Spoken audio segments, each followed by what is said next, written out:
Shooty McBang Bang. Propaganda. Maybe a zombie? Welcome to Thrack Ops.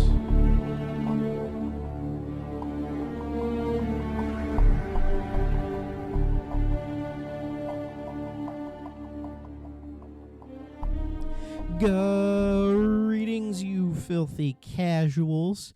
It's Thrack again. Hi. Are you doing well? I hope you're doing well. In this crazy fucked up world of ours, I hope you're staying somewhat sane. Welcome back to Thrack Ops. Yeah, it's time to do another one of these, right? Thanks to all of you for being patient, and for those of you who are still listening, thank you.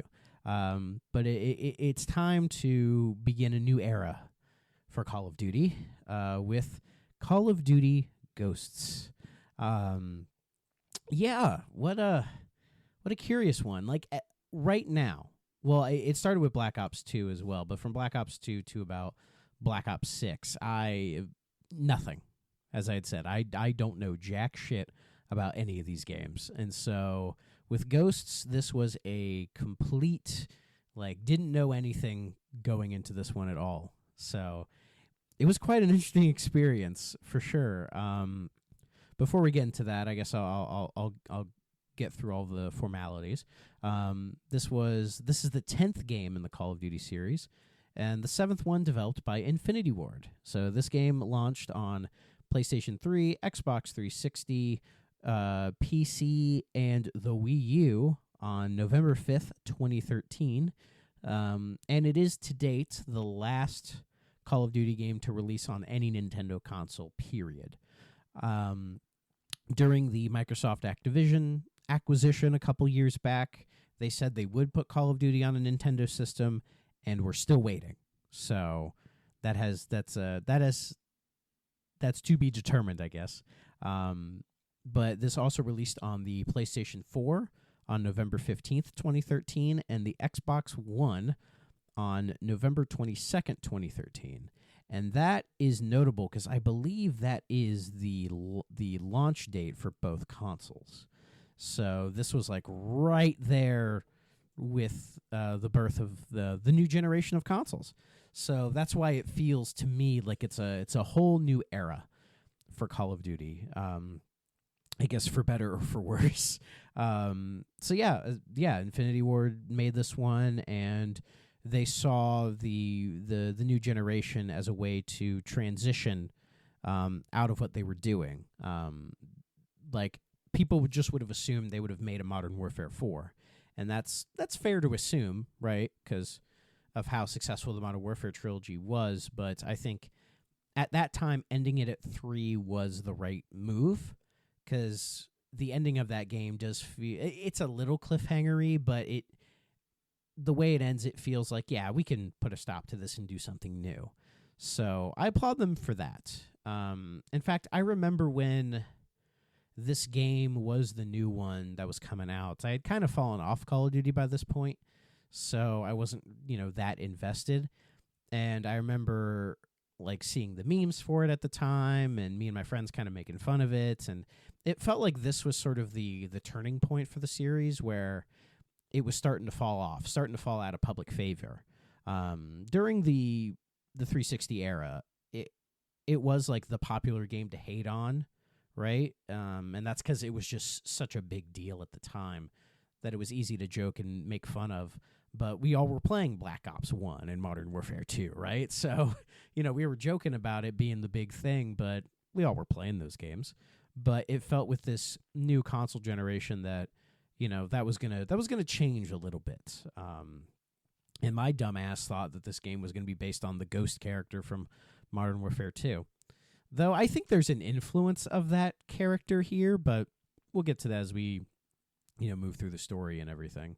So, and as I had said with Infinity Ward wanting this to be a clean break, it also was internally for them because we had Modern Warfare 3 with Jason West and Vince Impella being fired.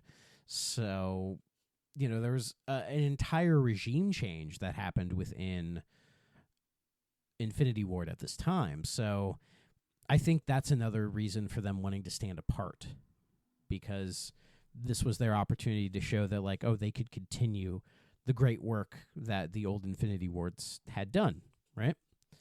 The end result isn't, it's not as clean as that. Like, this game got rather mixed reviews at the time.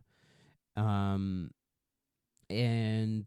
this one has always had a negative reputation, though I've seen in recent years, maybe the last year or two, people praising this one a little bit more, or trying to give this game that its flowers, like, 13 years after it came out.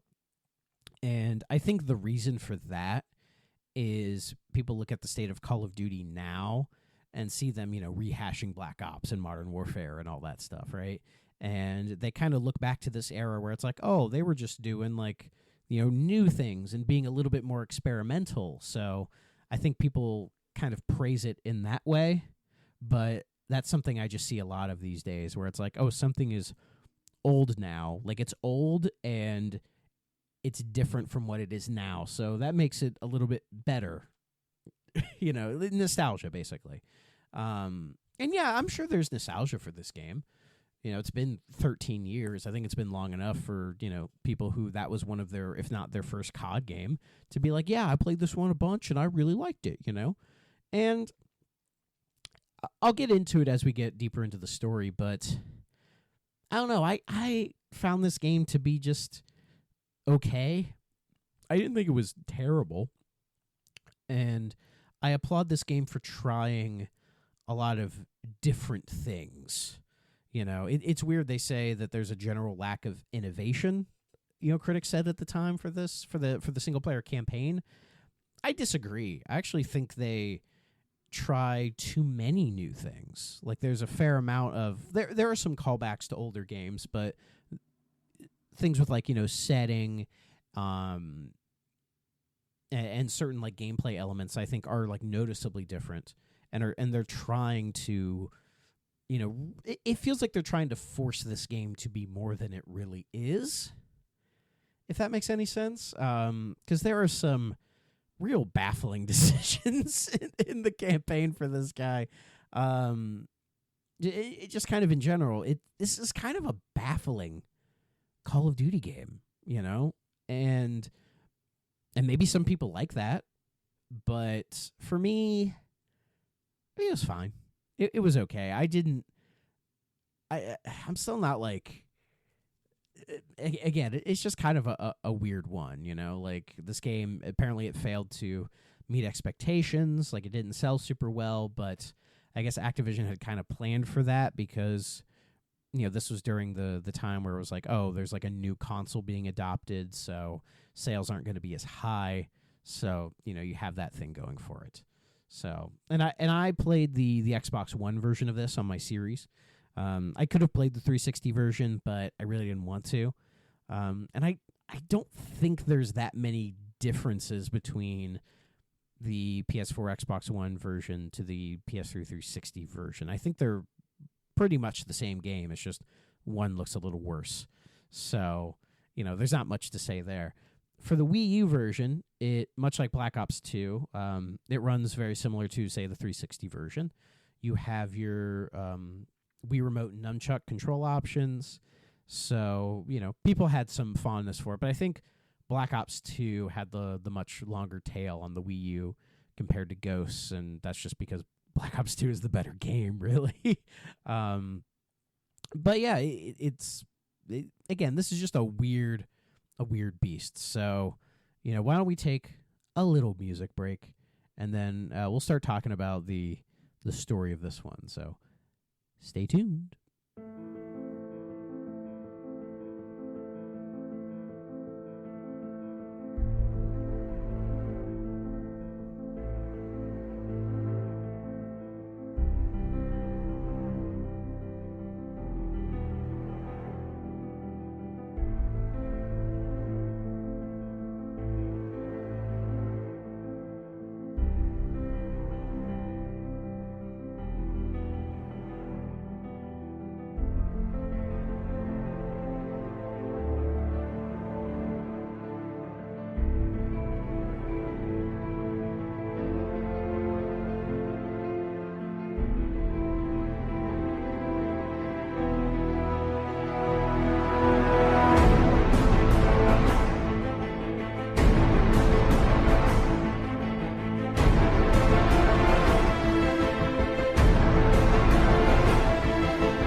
So our first mission is called Ghost Stories.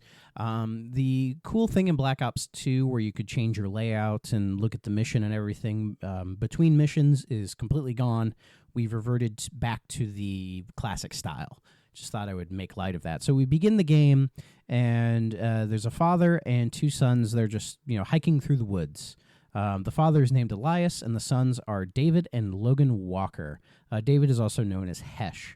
And Elias is telling them this legend of these guys called the Ghosts, who are these 15 unnamed soldiers who killed these hundreds of other soldiers, and they earned that title, the title Ghosts. And Hesh is like, did that really happen? And Elias believes that he did. It's, urban legend kind of a thing. But as they're returning home, there are some tremors. It almost feels like an earthquake is happening. I mean, we're in Southern California, like San Diego, so it would kind of make sense. But it's not an earthquake. It is a giant space laser that's just blowing shit up and laying San Diego to waste. So, you start the game pretty hot, kind of, trying to get to your house. Elias is trying to get back to his truck. Streets and all that are collapsing all around you, and it's very chaotic, right from the start. But you get to the house, and then you're trying to push open a door, and as you push the door open, we go back to 15 minutes earlier, and we are now in space. We're just kind of floating around in space. Yeah, we're like, this is something different, right? I did notice there's a spaceship that flies by in this bit, and it says Daedalus on it. And it reminds me of, if any of you listen to my other podcast, the 3DO Experience, we did an episode on a video game called The Daedalus Encounter, which was actually a pretty good game. So you all should listen to that episode if you haven't. But I saw that, and it reminded me of that. So, but yeah, we're in orbit. We're playing as a specialist, I think, Baker, and we're along with someone named Kyra Mosley. So we're heading into the Odin station. They're just kind of talking about stuff or whatever, but we get ambushed by Federation infiltrators. And actually in this ambush, Mosley locks the door and leaves some poor NPCs to die. I thought that was funny. She was like, shut the door, hold on. And they're just blasting everybody away. And it's like, you just sacrifice these guys. It was pretty crazy. And then shortly after that, you get a gun. And then here's where a first major question occurs to me in this one. And that's, you have a gun and you're in space and you're just shooting people, like in Call of Duty. And I think this was a talking point when the game came out, was there's no way that you can fire a gun in space. Or I'm like, can you actually shoot a gun in space, Just out of curiosity, I looked it up, and yes, you can, but it's not really going to react in the same way that it would on Earth, because there's zero gravity and all that other kind of stuff. And a lot of modern guns, they have everything that they need in order for the bullet to fire kind of within the ammo itself, all the chemicals to ignite the gunpowder and that kind of stuff. It doesn't need the oxygen that's kind of around down here on Earth in order for it to work. But, again, think of Newton's first law, right? An object will remain at rest unless acted on by an outside force. Same with motion, right? And on Earth, that is gravity. So any kind of motion that happens on Earth will be acted on by an outside force called gravity, which will slow it down. And it's the same with a bullet. You shoot a bullet, eventually that bullet nosedives down into the ground if it doesn't hit anything, right? So in space, it'll just go forever. And and it's the bullets are just kind of, it feels like they're just acting as if they would on Earth, you know what I mean? Like if you're a certain distance from an enemy, it'll still act like it didn't hit them because you're out of range. And it's in space, every gun has infinite range. You know what I mean? It's just kind of crazy. And then of course there's Newton's third law as well. Every action has an equal and opposite reaction, right? So on Earth, there's with guns recoil, right? So when you fire a gun, obviously it recoils back, if you fired a gun, right? And in space, like if you shoot a gun like that, it'll and the force reacts to it. It's like zero gravity. You're probably just going to start floating back. There's no real way to keep yourself centered in space while you're firing a gun because the recoil will probably just keep pushing you back, and there's nothing to act upon it in the first law. So it's not very, practical in that way. So it's something that just, I hate to get all sciencey on you, but like just the idea of shooting a gun in space was just kind of weird. And it's like, yeah, you can, but like the problem is they're just kind of treating it like you're just, floating around, just shooting a gun like normal, like you're in like a zero gravity chamber or something like that, where you're floating around, but the gun is still behaving like it's on Earth. And it's like that kind of bugged the shit out of me, because there are a couple missions later where you're in space doing something similar, and like, am I thinking about it too hard? Probably, but I think it would have been a unique idea. Like if you're going to have this to where you're in space, it would have been an interesting thing to be like, hey, we can fire guns in space, but they're going to behave a little bit differently. So you have to, be mindful of that kind of a thing. Like if you're planning to shoot the gun, make sure there's like a wall behind you or something behind you to catch you. Otherwise you'll just keep drifting. Just little things like that I thought would have been unique. Maybe there's a game that's out there that's a shooter but behaves like a gun when in space. Just the thing, the thing that bugged the shit out of me. So, anyways, but yes, you're under attack from infiltrators of the Federation. And I should probably explain what the Federation is. It's a very generic term, but according to the Call of Duty fandom, the Federation is a socio-political, economic, and military union of Latin American nations that have risen to power in this game. It serves as the game's main antagonist faction. Their capital is in Venezuela. It's unknown who leads the Federation. That's one issue I kind of have with the Federation, is that it's kind of like a faceless entity. Like there's not really a lot of like notable characters from the Federation in this game. It's just kind of like your blanket enemy. I mean, it's a very generic name, and they're saying like, oh, it's just like a unity of all like the South American countries or whatever. Just trying to do something to kind of give light to the fact that it's just kind of whatever. You know what I mean? So, again, another kind of strike on this game. But anyways, you both make it to the fuel lines of the other Odin unit, and then you end up shooting it, sacrificing yourself and Kira in order to prevent further Odin strikes. So you're kind of like, blowing it up so that, because the Federation is trying to take over these space lasers so they can blow shit up, and you basically destroy one so that they can't use it as well. And then you return to the present with you guys, remember opening the door, and that's when an Odin strike breaks part of the road. You move into another house. Both of you run out as a gasoline tank explodes. It injures Logan, but Elias and Hesh are able to help Logan make it back to the truck as Hesh gets into the back and Elias drives away as the brothers gaze at the destruction.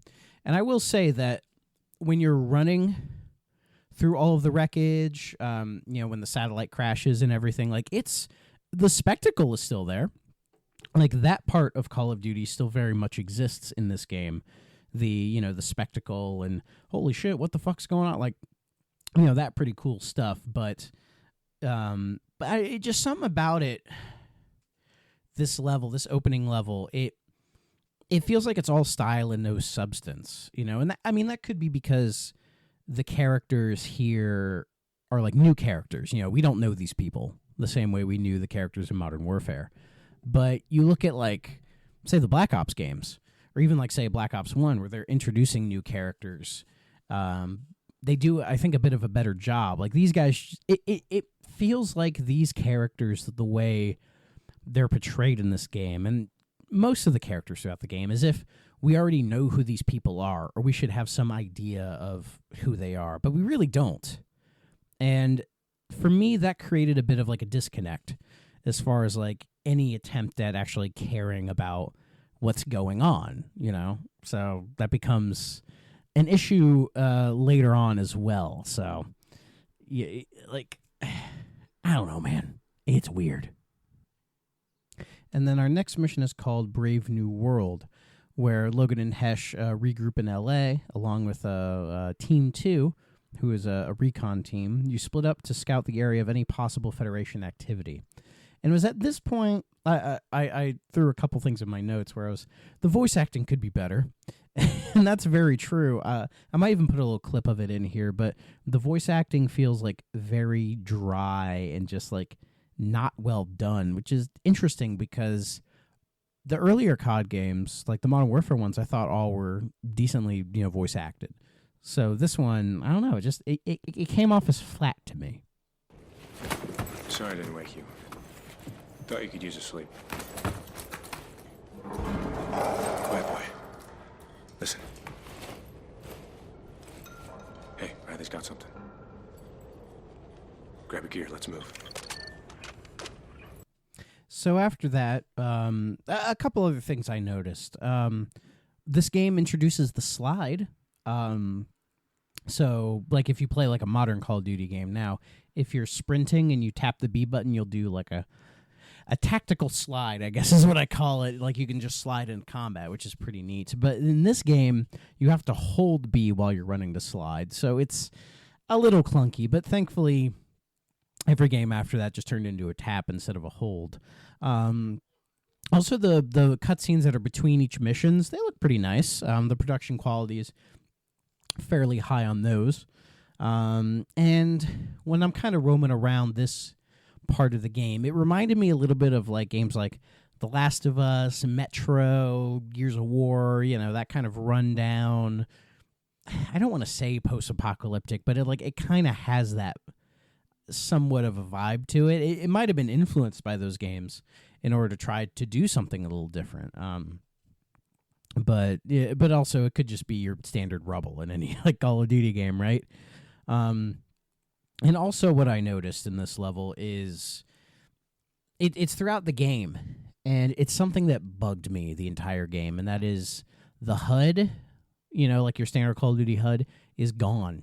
Like, pretty much entirely. This was very much a trend that was started in the 360 era, but kind of moved into the next generation as well, which was like having as minimal of a HUD as possible, like trying to get rid of all of that stuff, probably because it was like too video gamey, buddy, part of that whole trying to make things more immersive, I guess, like taking the HUD out. So it's like, oh, it's like I'm there or whatever shit, right?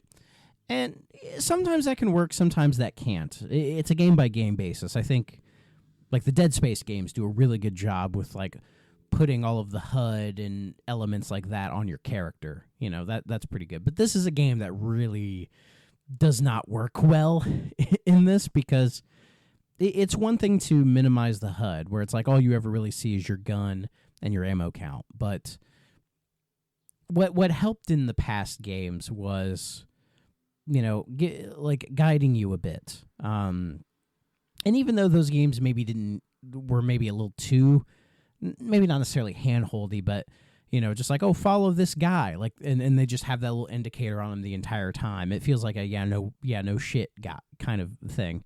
And this feels like it goes really far in the other direction with that.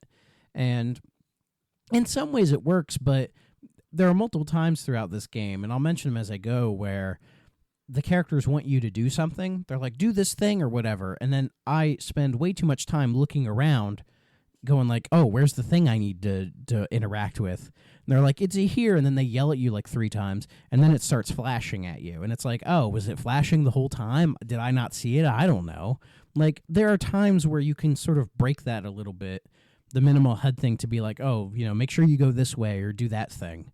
So, again, a good idea, but I feel like it needs more nuance. But I think games these days have done a better job with that, or at least I think people are okay with respecting the fact that, certain HUD elements need to exist.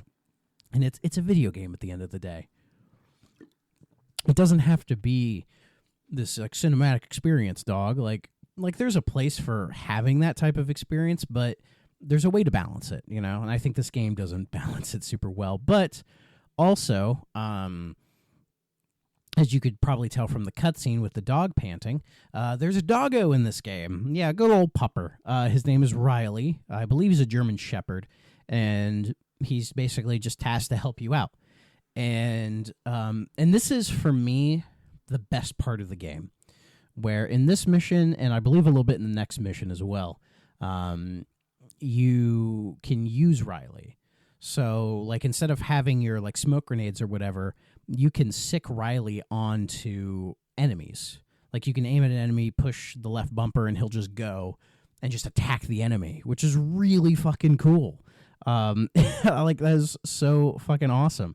And, you know, it gives you a different, you know, it gives you a little bit of a different gameplay style.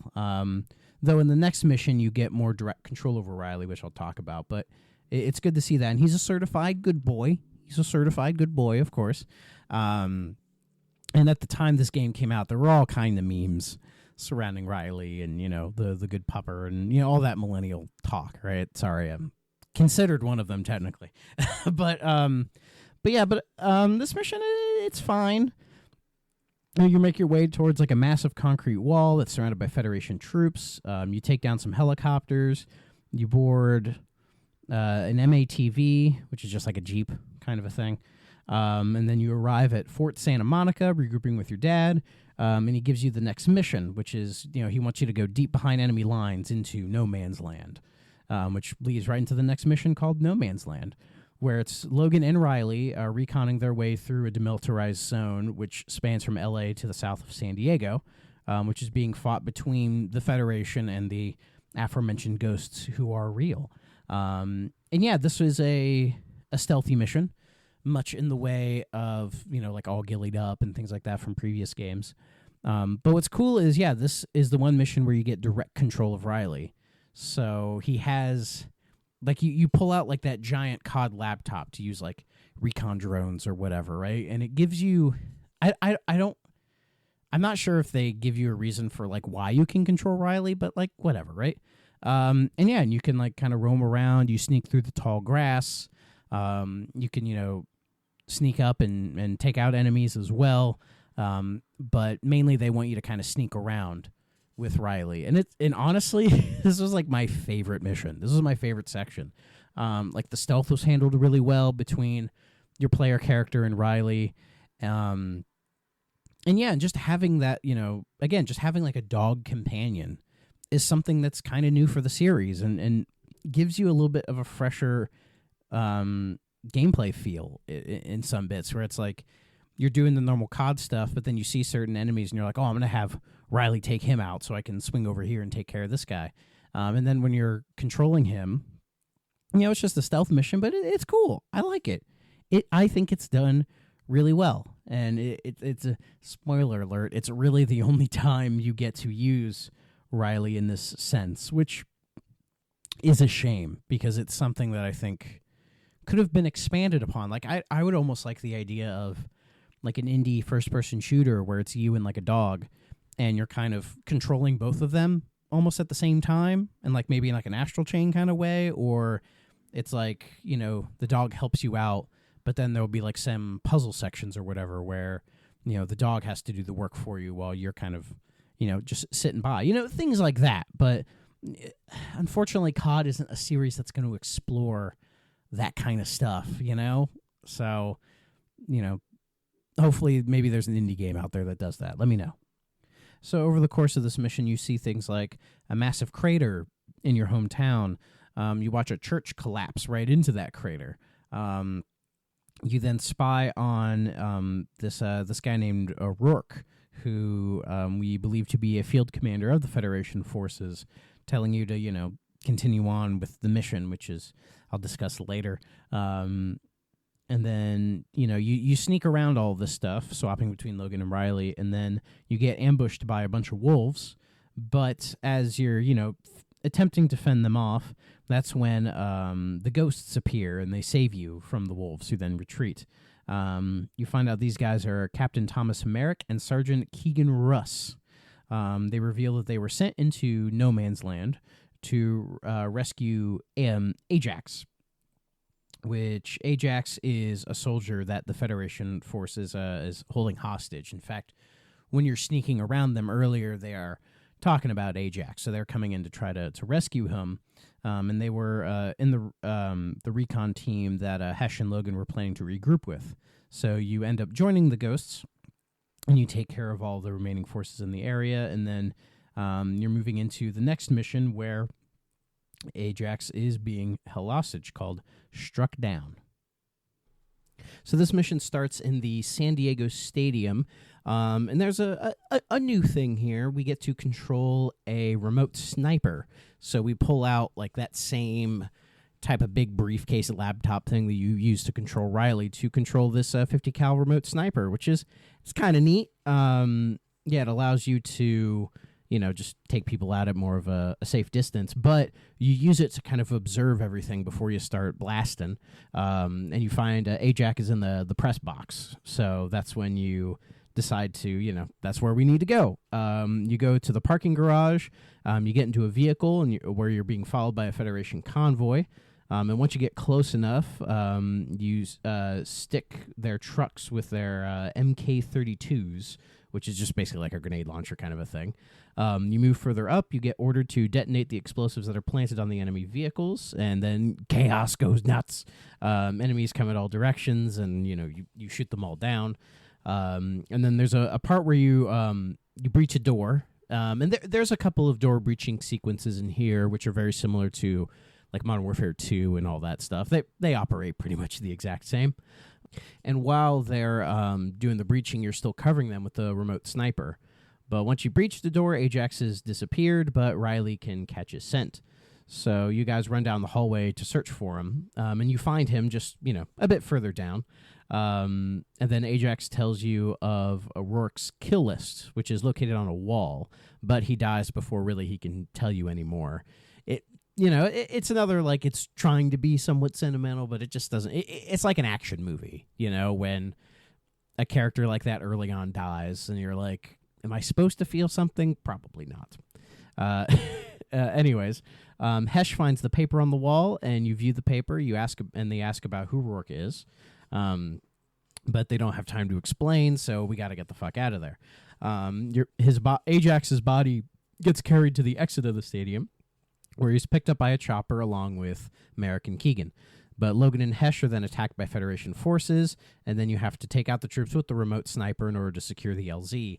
And this section, for some reason, I struggled quite a bit on. It was another case of maybe it was like the minimal HUD just kind of confusing me, to where you use the remote sniper to sort of clear the way before you go out.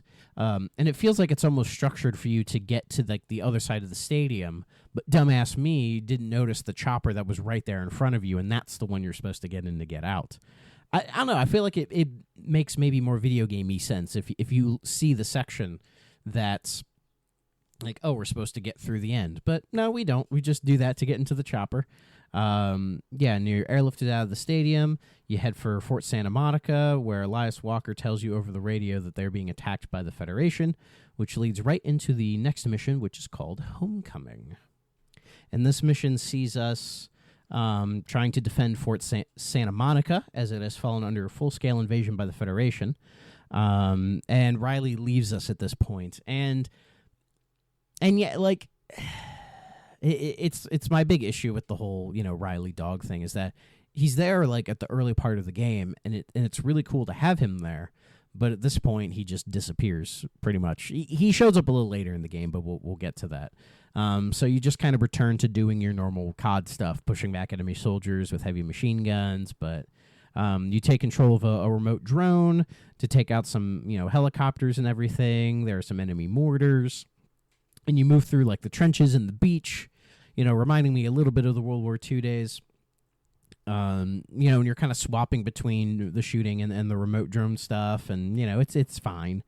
But eventually your drone gets taken out, and you get attacked with mortars, but command orders all of the forces to retreat from the beach since the Federation has basically taken control of it.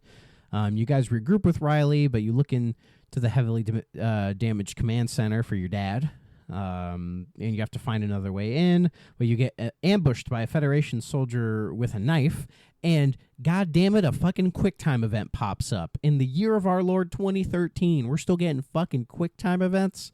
And it reminds me a bit of, if you guys remember in Call of Duty 3, there would be those bits in the campaign where you turn a blind corner and a Nazi would just try to take your gun, and you have to like rapidly push the triggers to fight him. It reminded me a little bit of that. You know, and the soldier actually stabs Logan in the chest, but Hesh is able to take care of him. The roof caves in, but that's when you're rescued by Keegan and another ghost. And, you know, you're like, oh, but we got to go save my dad or whatever. And then the ghost reveals himself. We have to go back. Our dad's down there, and we're not leaving without him. That's real admirable of you. But your father's not there anymore. Dad, this whole time you were one of them. You're a ghost. Try the ghost. That's your commanding officer. You boys have no idea how hard this was for me. But once I make a choice, there's no turning back. You and your brother still have a lot to learn, but you passed all your tests. That's right, your daddy was the leader of the ghosts all along. What a surprising twist, said... Anyone? Anyone? No? Okay. I feel like this section probably highlights more of like the flat acting I was talking about, because like the delivery of Hesh, like he just doesn't care. He doesn't give two shits about what's going on. And again, it feels like we're supposed to already know these characters, so like this emotional weight stuff is supposed to hit better, but it just comes off as really flat to me. But we end this mission, and then we're heading 2 years back with the mission Legends Never Die, where the President of the United States has approved a surprise attack on the Federation capital of Caracas, Venezuela. Gee, the U.S. president ordering an attack on the country of Venezuela. That's not relevant at all, is it? So the idea is U.S. soldiers and Marines are going to be like a distraction while there's a small strike team called the Ghosts head in to assassinate General Diego Almagro, who is the current leader of the Federation, in order to disband them. And so, the mission starts just kind of normal stuff, but you notice the dam starting to leak, like kind of far off into the distance, and then the dam bursts into this big moment that just floods the entire city. And it's a pretty cool moment. You know, they still have those. The games at this point still have those nice like spectacle moments, and this really is one of those, to where you're just kind of like, you know, knee deep in water, basically trying to. Well, at first you're running away to avoid the flood kind of destroying you, almost in like a Titanic style fashion. And then once everything kind of settles down, you're sort of wading like knee deep in water. In a scene that's reminiscent of Black Ops 2, when you're kind of sneaking through the water trying to avoid the helicopter. And so, you know, and you're playing as, you know, Elias, the dad. And a member of your ghost team is Rourke, who we saw earlier. And the two of you are, you know, kind of split off, and you start kind of sneaking around, sneaking into the water, you know, stabbing Federation troops, trying to drown them. You know, it's an interesting little segment, the way they play with like using water as kind of like a stealth mechanic. You're able to reach the chopper, and then in a pretty sort of, you know, dramatic fashion, Rourke sneaks up behind him while you pull out your pistol and shoot Almagro in a similar way to like the ending of Modern Warfare 1. But as you do that, like the helicopter's like starting to cave in and everything, and it's falling off of a very tall building. You know, things are getting crazy. Rourke kind of gets caught in the helicopter bits. Elias is reaching out, trying to save him, but unfortunately he has to let Rourke go in order to save everybody else. And then Rourke drowns in the water, basically, the rushing water. And in like the in-between cutscene of this mission into the next one, Elias talks about it being the hardest decision he ever made. You know, he did it to save everybody else. They did keep trying to search for Rourke, but they were never able to find him, so they declared him MIA. But really, it was the Federation who was able to save him, and that's what caused Rourke to join their side and essentially be the big baddie for this game. So, sort of a light revenge-ish tale, I guess. It's paper thin, I think. That whole sort of deal. Like, this is like Rourke wants to completely destroy the ghosts because he feels like they left him for dead. He probably talks about that later in the game, which we'll get to. Yeah, but it feels kind of paper thin, at least in my opinion. But, it's a COD game. It doesn't have to be that deep, does it? But we move into Federation Day, which is us going back to where everything started, and Caracas, where we are stealthily entering a building in order to install a hacking device, find information on Rourke, and to find and interrogate his right-hand man, Victor Romanos, where, if anybody knows where he is, it's him, right?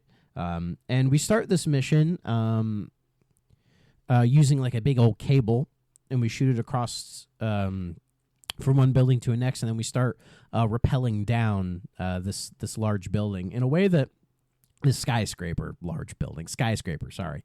And it's very reminiscent to me of the rappelling sections in the Rainbow Six Vegas games, if you guys remember those. Rappelling was one of the big features in both of those games, and it was super fun, because it would switch to like third person, and you could switch between like rappelling upside down or right side up kind of a thing, and they used it quite a bit in those games. God, those games are so fucking good.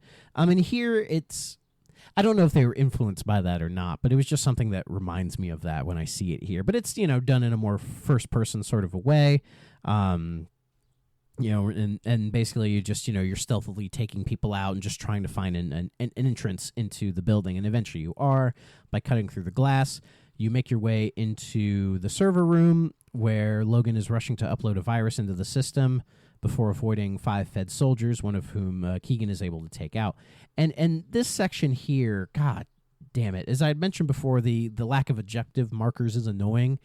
And this part is definitely that, because the game is saying, like, here, you need to do this thing, upload this virus thing. And I'm looking around being like, where do I go? What do I do? Like, nothing is, like, highlighted or anything's activating. And it felt like after 2 minutes, they highlighted the thing I have to do. And it's like, what the fuck? Why didn't you tell me that, right away? It just kind of gets in the way of the game a little bit. And when you're uploading the virus, you have the option, supposedly, of just finishing it or stopping and letting the security forces go by. I just went ahead and finished it, just kind of, to keep that tension there. Because one thing about this game through the development of it was Infinity Ward was talking about how, the game will have like little subtle decisions that you can make, which changes the outcome of the story. I think that was something they were intending to do, but I don't think it really ever panned out. Again, trying to maintain the open-ended nature of, say, Black Ops 2, which was done really well. I feel like they wanted a bit of that, but they just couldn't make it work with the story they were trying to tell. So I think things like that just kind of got scrapped. But anyways, eventually you get recognized by the security forces and are forced to rappel down the building into a large lobby where a big old firefight takes place. And then there's this really cool bit once you regroup with the ghosts, where you're kind of roaming around and you shut off the lights and you attach like strobe lights to your guns. So it's like a pitch black sort of section, but you're just pumping these strobe lights to sort of blind everybody in order to take them out, which I thought was, that's a cool, neat little thing. But it only really happens in that, like, one bit kind of a thing. But yeah, you encounter Ramos, Victor Ramos. He gives you information on Rourke, but he's interrupted by Rourke, who taunts the ghosts through a live broadcast and proceeds to detonate explosives within the building, forcing the group to evacuate and parachute down as the building collapses. And like this segment reminded me a little bit of in Black Ops 2, that sort of bit in like LA near the end of the game. But we move into the 8th mission of the game, called Birds of Prey, which involves us invading the Freeport, which is a floating industrial complex in the Gulf of Mexico, in order to capture Rourke. because the intel that we got from from Victor's laptop in the previous level suggests that that's where he's hiding at, basically.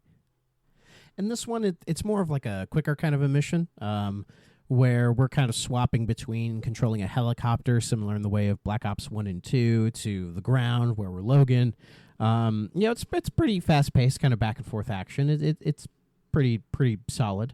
And after you clean the rooftops of the base, the ghosts actually capture Rourke, and they bring him in for interrogation, which leads right into the next mission, The Hunted.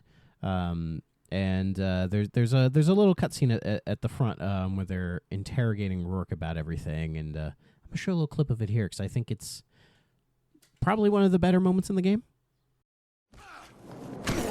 That's enough. What did they do to you? Same thing you did. They set me free. You taught me a long time ago. Ghosts don't break. Now, I'm gonna ask you one more time. Everyone breaks, Elias. Why don't you ask your buddy Ajax? Well, he were still with us. Grab his chair. Grab his chair. Bring that bastard over here.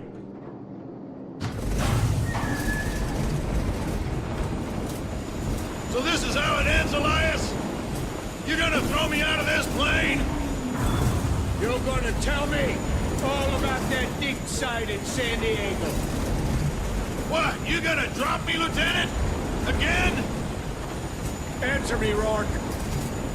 You really think you're gonna break me, Elias? Bring it on! Come on! Here I am! Well, bring it to me. It's over, Rourke. We beat you. You haven't beaten me, Elias. You just made my job a hell of a lot easier. And right at that moment, a bunch of Federation gunships come up, and one of them attaches a bunch of latches to your ship and just sort of drags it, pretty much. And at that point, Rourke gets saved, and then he says, "Hey, kid, if you survive this, come see me sometime." Kind of implying that Rourke wants to, steal people from the ghosts. But anyways, when that happens, you all get flown out of the aircraft, and you do survive, but everybody gets scattered, so you're kind of left by yourself in this mission where you basically have to sneak through a bunch of tall grass to avoid all the Federation troops that are around. You do have like a silenced pistol and a knife and all that stuff, and that COD way where it's like you have the USP-45, and then your knife is kind of like your gun is resting on your other wrist, so you can just kind of do a quick jab of the knife, right? So that's there, and you just kind of sneak around them. You have like a little heartbeat sensor as well, so you can detect where people are or not. And this mission is very, very Metal Gear Solid. COD flirts with stealth here and there, but this mission reminded me a lot of Metal Gear Solid 3 when you're sneaking through the tall grass, in order to find get back with your crew and everything. And it's very tense. Like this mission, I think that sort of feeling you get when you're sneaking, like shit, I don't want to get spotted, because while you could probably sneak around and pop people off, I did have to kill, I think, one or maybe two guys, just kind of out of a safety thing. But I was actually able to one-shot this mission as far as stealth without getting caught or dying once, which is pretty good. Either I'm getting better at these games or the games are getting just easier in general. That I can't necessarily say. But anyways, you're able to make it all past them. You reunite with everybody. And you proceed to a rally point to be rescued and taken to the USS Liberator. But on the way, you move past countless patrols, you stay hidden, and witness even a missile launch. But once you make it to the rally point, two friendly riverboats approach you, with Riley riding on one of them. So our good boy is back. But unfortunately, we don't get to use him or anything. But we move into the next mission called Clockwork, where we have to infiltrate a Federation base, where we actually sneak some Federation uniforms and use them in order to download several files in regards to the Federation's missile program.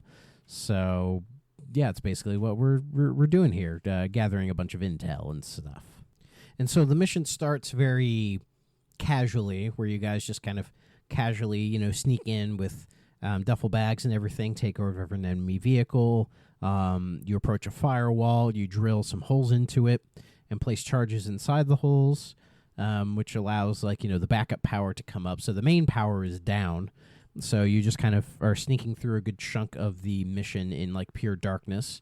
But you make it to the central computer, you download several files, and it's a mission. In this bit, it's sort of like a defend the guy from the hordes of enemies while he's trying to download everything, which you end up doing. And then when you sneak back, and then when you get out of there and try to cover your escape, you just kind of run into, because you're still wearing your Federation uniforms, you kind of sneak into everybody in a way to where they think you're just part of the whole thing. It's done pretty uniquely. Merrick is speaking to the guards in Spanish. So, again, just trying to hide themselves. So they make their way back to the motor pool, but as they're attempting to leave the base, of course, one of them starts, asking you questions, and they're like, wait a minute, what is this? And then everything kind of gets nuts. And so you're, just trying to destroy all of the vehicles while you're being chased away. And in a move that reminds me a bit of Black Ops 1. And I don't know if, all of these bits that remind me of other Call of Duty games is a good or a bad thing. Because, I mean, it in a way it's repetition, but, how much can you repeat stuff in Call of Duty games, right? Or how much fresh things can you have? Or is it just making me think, man, I wish I was playing those games instead? I don't really know. But you're able to get out of there. You drive to the extraction point while being pursued. But you get to use the vehicle's turret to blow some holes in the ice for certain enemy vehicles to fall into. And that's pretty cool. You get to shoot the ice to actually take them out. It's almost like a Bond moment kind of a thing. But at the very end, a submarine just comes crashing out of the frozen ice in order for you to get on. And that part I thought was actually really cool. It looked really cool. And that's what gets you out into the next mission, which is called Atlas Falls. So from the last mission, we discover that the missiles that we saw launched are being built in a factory near Rio, and with that being heavily guarded, we can't just go in there and take care of it. So we're going to lure them away by destroying the Atlas oil platform that's in Antarctica. So we're driving driving? Would that be the correct term? Or piloting a submarine, I guess. So the submarine gets piloted to Antarctica, where we start out viewing a passing patrol above the ice, and then we start, swimming underwater through, in order to plant charges under the ice to create a large crater for everything to fall under. So yeah, we are underwater, which I believe it's not really a first for the game. It's not really a first for Call of Duty, but this is we have gunplay under the water, and. You know how earlier in the episode I was, discussing about the shooting guns in space thing. This time we're underwater, and I get the sense how the game is made. The controls are fairly similar between the two, but at least underwater, it makes somewhat of sense because we're still on Earth, so we're still dealing with the gravity and everything. And you're using a very specific gun under the water. I forget the name of it, but. Because in my notes, I was like, when did we change guns when we get above the water? But I think we're just using a specific gun that we can use under the water to shoot the soldiers when they fall in. But anyways, we do that. We emerge from the water, and then we fire rope lines onto the platform to rappel our way up. We make it to the pressure control room where Hess watches our backs while we secure an enemy chopper. We find an oil worker, and Merrick uses him in order to activate the console. Logan shoots down the pressure regulators, and Merrick shoots the oil worker in the neck with a P-26. Goddamn, dude. With the pressure regulators offline, several explosions occur across the facility. We're making our way through the facility to fire the suppression control room. When Merrick blows the pumps, Logan maintains the water pressure. Yes, this is a part, where we have to maintain the water pressure. And in my notes, I wrote, "Angry man yells at you to keep the bar green," because it's like a little mini game where you have to push the button enough to maintain it within the little green bar as he's doing the thing he's got to do. But when you and you can fail this, but I didn't because it's really not that difficult. But anyway, the facility begins to explode, killing most of the Federation soldiers. But of course, we get out of there just in time to the next mission called Into the Deep, where we are going underwater once again in order to eliminate a Federation ship and gain access to the weapons factory. And so this mission, we are underwater pretty much the entire time. And there's even parts where you have to sort of evade sharks as well. You'll see little groups of sharks just kind of swimming around, and you have to sort of evade them because if you get within a specific distance of them, they'll just bite you, and then that's kind of it. You don't really get it kind of sucks that you don't get a chance to counterattack the sharks really at all. It's just they bite you, and then that's it. You're just kind of fucked at that point. So, but it is what it is, I guess.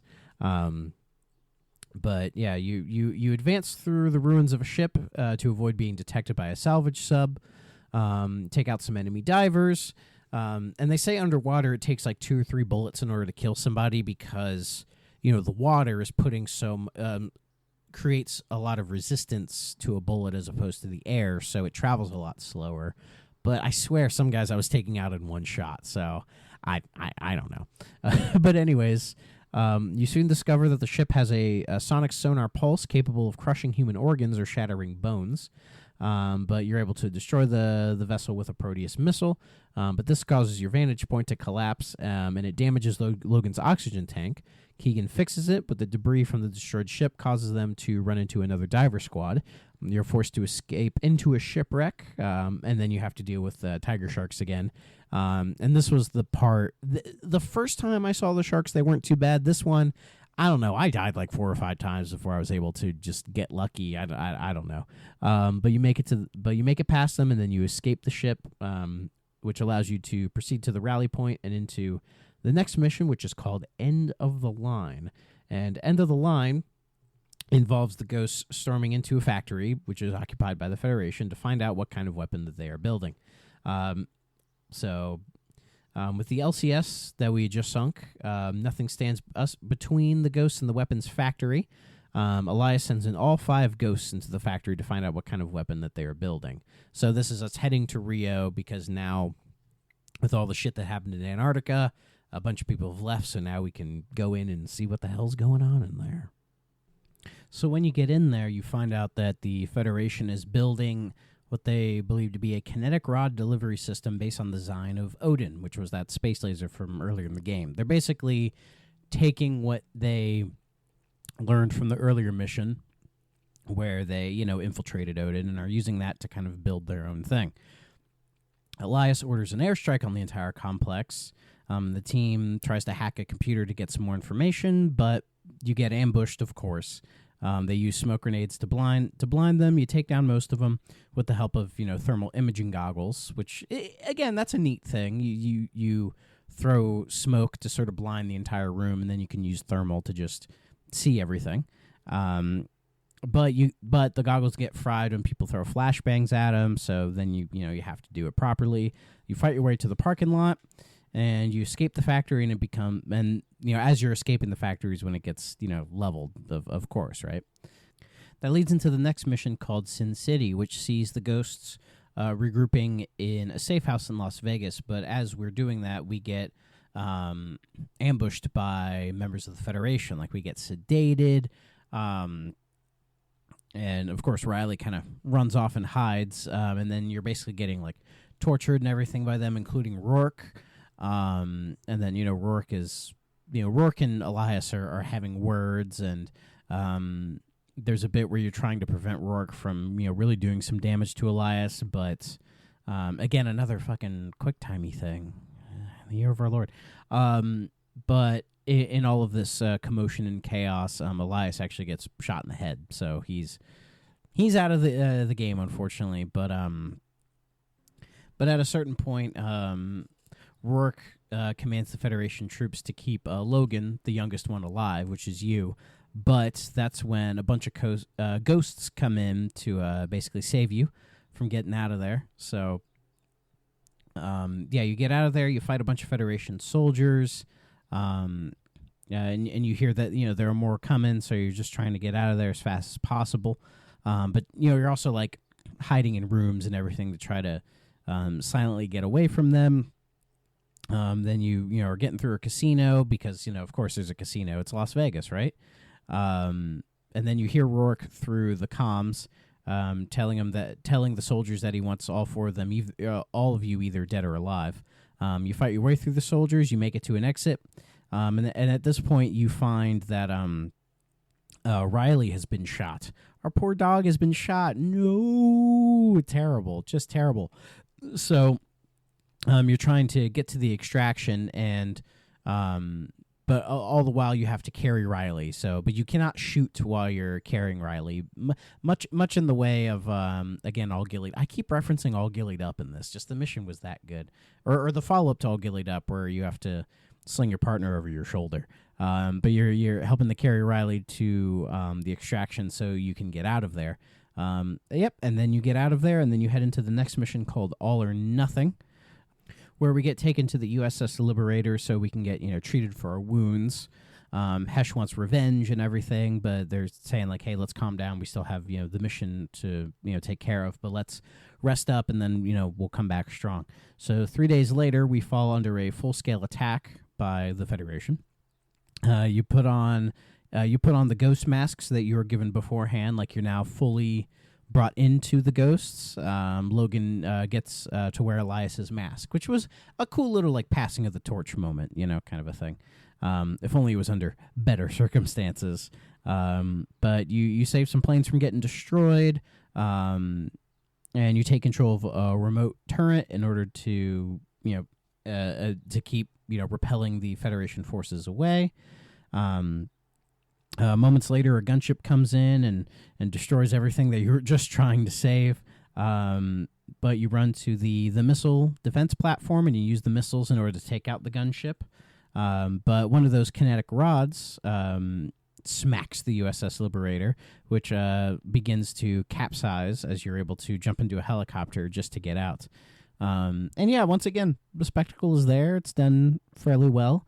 You're saved by a Black Hawk, and you join the main assault on the Federation satellite array, which will allow the astronauts to commandeer the space station that the Federation is using in order to use the rods against it, which leads right into Severed Ties. So Severed Ties, we return to the tank missions. So we get to control an M1 Abrams tank in order to, try to destroy the satellite arrays. This mission is like, it reminds me of the tank mission that was in Call of Duty 2, the one in the middle of the desert, which was fun. And this one's kind of similar. Like you move real fast, you have some pretty decent maneuverability, and it's fun to just drive around and blow shit up in a tank. It's nice to see the tank mission make a bit of a comeback. And then at one point you take control of Logan as you're approaching the control center, and you clear it out. You activate the kinetic rod and coordinate to strike the ground relay, which then, you're able to kind of, blow some shit up, But you find out that Rourke is boarding a train, so you pursue to, go after him. You head back to the tank. Your objective is to destroy the V-75 turrets that act as a air protection mechanism. You destroy each of them, but you get damaged in the process, so you hop into another tank, and you become the gunner of that one. And you leave the area as the kinetic missile decimates the ground array. And then we head into the next mission, Loki, which is us, involves it's called the Icarus team, raiding and commandeering the Loki space station, which is their satellite array. And this is the one where we're in space shooting shit again. But it's just like a full-on mission. You're just kind of floating around space, or floating around this space station, trying to take out other enemies. And then it was in this mission I had noticed, even with previous ones, that there's just like this weird, I don't know if I'd mentioned it before, maybe I did, where the like the color in this game, there's just like a weird like filter to where everything has this kind of bluish grayish tint to everything, and there's not a lot of like distinguishing colors, like even saying like Black Ops 2, for example. So there were many times where I was just shooting my own guys, not realizing they were the enemy, and this one was kind of a similar vibe to it. It looks like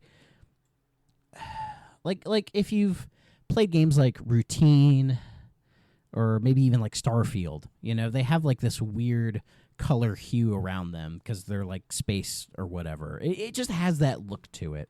But yeah, this is like you shooting your way through the external and internal parts of the space station, just kind of slowly floating. You'll see enemies like slowly float up from cover and try to shoot you, and it's honestly really silly. Like this part of the game is I don't want to say it's like jumping the shark, but it's just there are bits of this game where it's just way too silly to be taken seriously. And, Call of Duty likes to take itself seriously, even though it's structured just kind of like an action movie where the best ones are kind of like tongue-in-cheek and they know that you're just having some fun.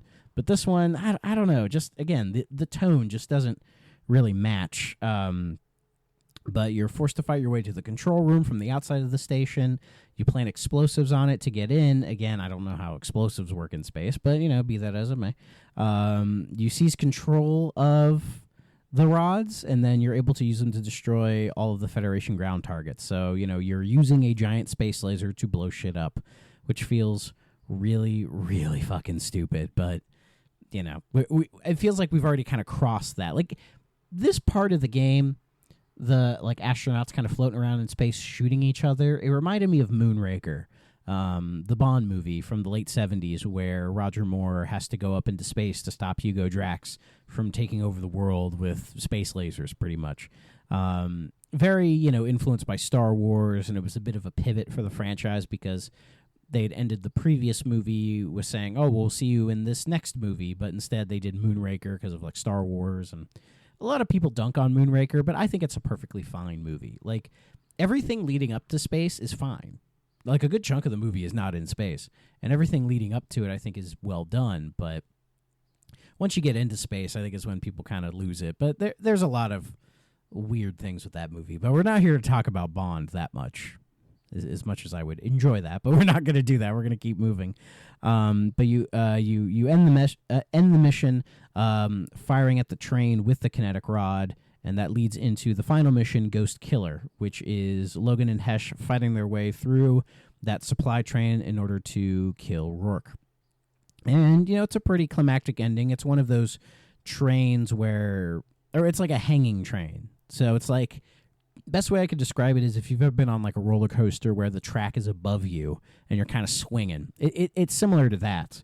In fact, the intro to this bit, fighting through the train a little bit, it reminded me a teeny bit of the opening of Ninja Gaiden 4, where you're doing your training on that train, or even say Jedi Fallen Order. Some about futuristic trains. They all tend to look like the exact fucking same, right? But as you're going through, you breach a door. A soldier unintentionally fires a rocket at the engine, which causes you to slide right into the engine room where Rourke is standing. Logan pushes Rourke down and uses his .44 Magnum to kill two soldiers while Hesh takes down the third. But Rourke forces himself back up, headbutts you, you punch him in the face, grab his Magnum, and then holds Logan hostage to Hesh. Rourke orders Hesh to drop the pistol, shoots him in the arm, and then he aims the revolver at his head, but Hesh contacts Merrick with the word checkmate. And then Merrick confirms and fires at the train, forcing a rod to hit the rail in front of the train, sending it into the ocean, knocking Logan unconscious. But when you reawaken, the train is now underwater, and Rourke's Magnum is between you and him. You crawl for it. Rourke gets to it, but before he can shoot you, Hesh hits Rourke from behind with a fire extinguisher, making him miss the shot. This bit here is very reminiscent of Modern Warfare 2.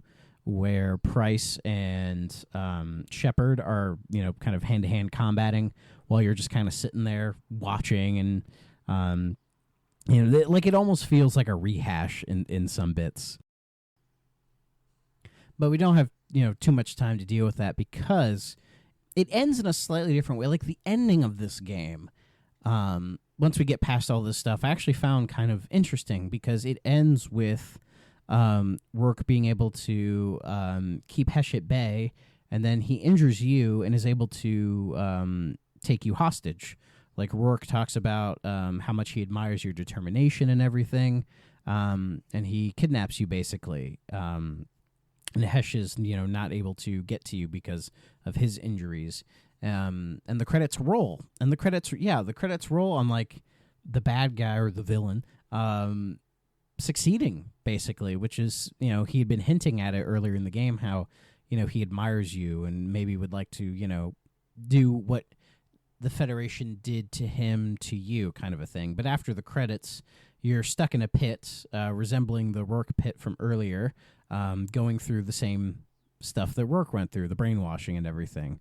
And a helicopter flies by while it rains, shining a spotlight right on you, and it ends. So, the game ends kind of famously on a cliffhanger. And I'd heard people mention that, this game ends on a weird cliffhanger that'll never get resolved. And now I've seen it, and this will never get resolved ever, which kind of sucks, but it's just kind of how this shit goes sometimes, I guess, for lack of a better terminology. For a game that was so kind of like paint by numbers in a way, as far as like the campaign goes, it was very what you would expect. They threw a little twist in there at the end that I liked, and it was like, it was interesting to see them kind of go in this direction, but we never got a Ghost 2 or really any proper follow up to this. So they're still torturing Logan to this day, I guess. but yeah, that's the campaign. It was fairly short. I think it took me like maybe 5-6 hours at most to beat it. It felt considerably shorter than the previous campaigns. So, and that was a direction they would be moving into in the future. But why don't we take another little music break, and then I'll discuss the various multiplayer modes in Ghosts.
So for the multiplayer, we have just our standard multiplayer mode. So I guess we can start with that. And they were talking about using the console generation to sort of revamp everything. And the Ghost multiplayer does feel fairly different. The big thing I noticed was the maps. So the maps are dynamic, so they can change as you're playing through them.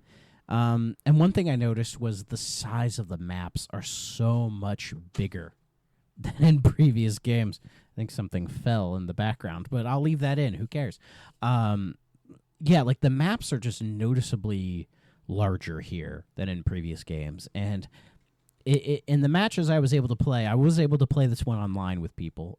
It was a bit of a challenge at first when I first started playing this, but when I was testing it before I even started the series, but when I got to doing this mission or doing this for this episode, I was able to play around with it for a bit.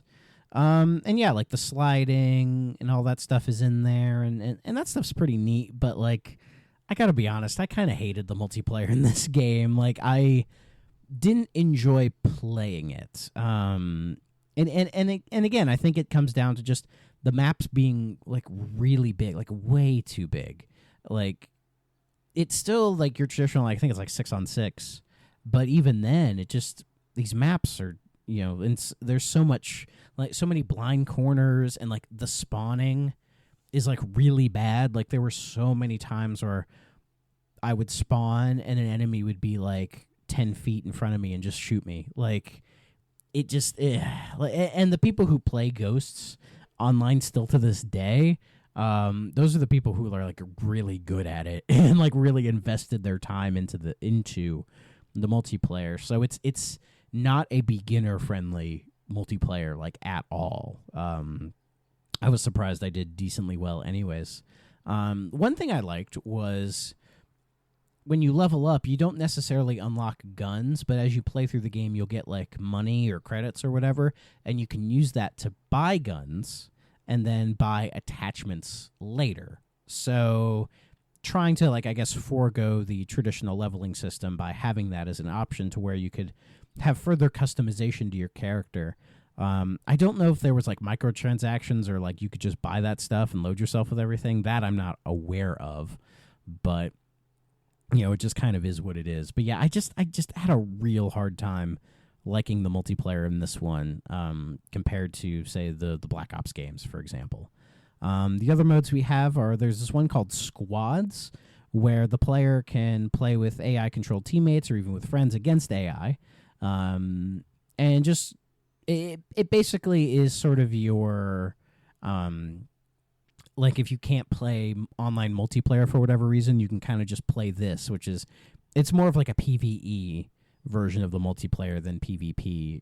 Your XP is shared between them, which is really nice, but it's just kind of, it is what it is. There's like the safeguard mode, which is just like a horde mode kind of a thing.